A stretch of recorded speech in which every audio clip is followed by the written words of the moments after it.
Atiku blames Tinubu over fuel subsidy crisis, calls him TPain.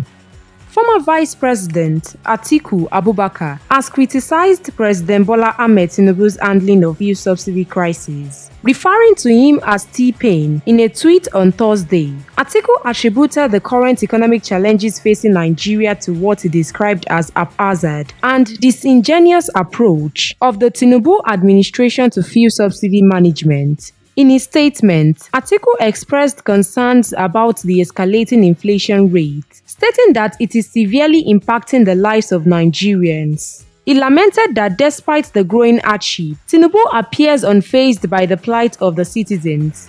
The haphazard and disingenuous approach of the current administration to fuel subsidy management has been the reason we are in this current economic crisis in the country.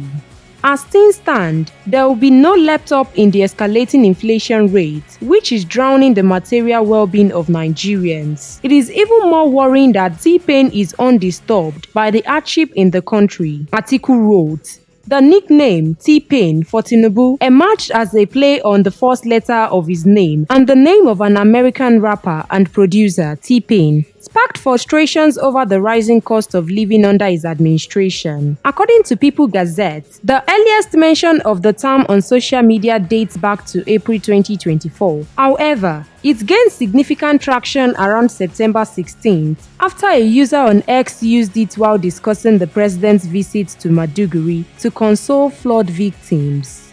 The term TPain has gained traction on platforms like X and Instagram. Stay tuned to NaijaNews TV for more news updates like this.